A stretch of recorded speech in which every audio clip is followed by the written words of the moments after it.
Okay, so something that's been driving me crazy for a few days now is this whole thing with Cyntoia Brown and sorry, I gotta fix the camera. It looked a little dirty. I just was curious about her, did some reading, listened to some of her interviews, what she said before the judge, and there's an independent lens that they did on her, and I think she just really touched my heart. She reminds me a lot of the kids that I work with, the kids in Rockwood. They come from similar situations, as far as they've had a parent who, you know, abused drugs or alcohol while they're pregnant, or a parent who's doing so currently. They were abandoned by one or more parents. They're being raised by somebody who just doesn't have, for whatever reason, the time or the ability to give them everything that they need in life. And it just really broke my heart, because I could see any of those kids going the same way that she did and being forced into any of those things that she's been forced into. So from that perspective, she's really touched my heart. But also thinking about it in light of the cat fight that happened in the Oval Office and this whole fight over the border wall, I think I figured that the issue of the border wall would sort of go away. And that it seemed like it was just a way for Trump to kind of get to his base, to have this rhetoric out there that he's going to, you know, build this big monument, something that they could all be a part of and be proud of, and, you know, he could leave his stamp, they could all leave their stamp. And obviously it plays into a lot of biases and fears, xenophobia, racism. But then it seemed like it kind of died down off after he got elected, but you keep hearing it occasionally. And I think when I saw it, when I watched the video of him and Pelosi and Schumer, it just reiterated to me that it's not dead. And maybe it's because he's already thinking about 2020. I don't know. But the border wall is stupid for many reasons.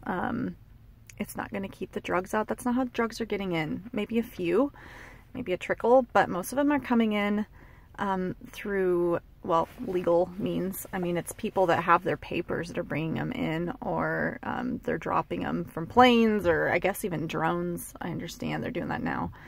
But if you're driving a semi-truck through the border filled with cocaine, you're not going to come through illegally, right? You're going to make sure that you have either you're a citizen, a dual citizen or something, or a citizen of this country, or you have your work permit, green card, whatever. There's some way that you're doing it legally, because the last thing you want to do is draw attention to yourself and the semi-truck full of coke.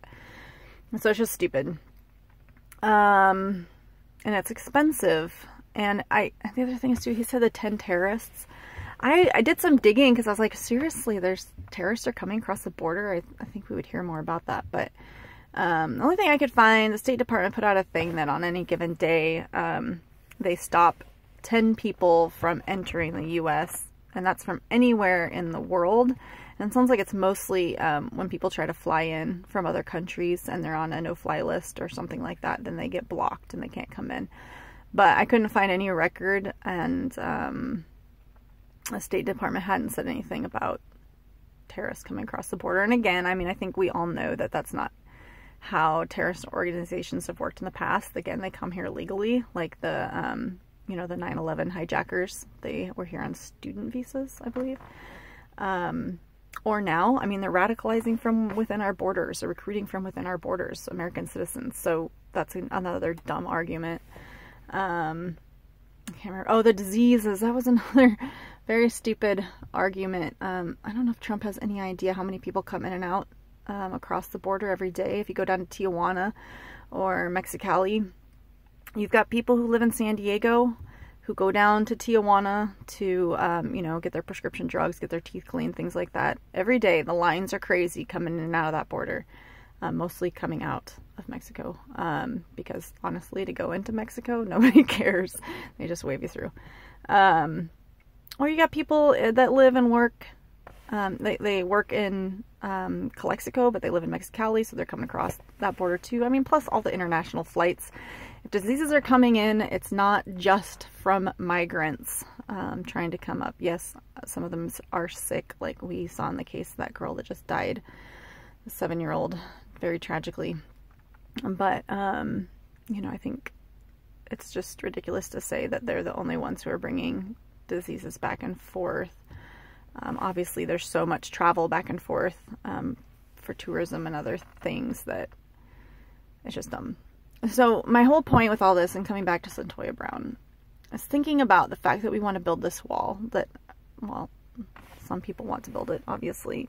I think the majority of us realize that it's fruitless, and even some of the reading that I've done sounds like border officials are saying this is also not the best use of money, that they would rather spend money on technology and, you know, hiring people, having more feet on the ground.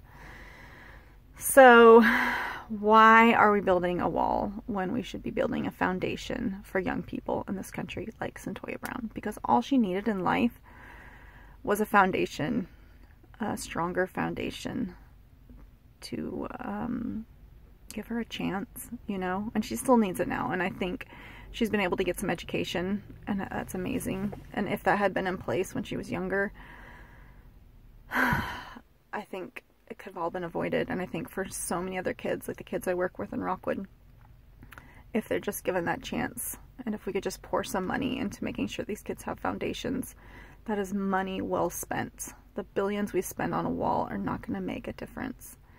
But the billions we could spend on helping kiddos out could make significant change in this country. I was just reading, or actually listening to on tape, Trevor Noah's Born a Crime, and he talks about that whole idea of, you know, give a man a fish, you feed him for a day, give him a fishing pole, teach him to fish, and you feed him for life. But the problem is, you don't give him a fishing pole and you expect him with no money, no resources to be able to feed himself even though he has no fishing pole. So I think it just kind of goes with that idea of building them foundations. We need to be giving them fishing poles too. Yes, we can teach them how to fish, but they need more help than just that. They're not going to get anywhere with that alone. So I guess that's my plea to America, my plea to Trump, even though he'll never watch this, and just to the Republican base, that the wall is not the solution. Building foundations, financing fishing poles, that's where we need to be spending our money.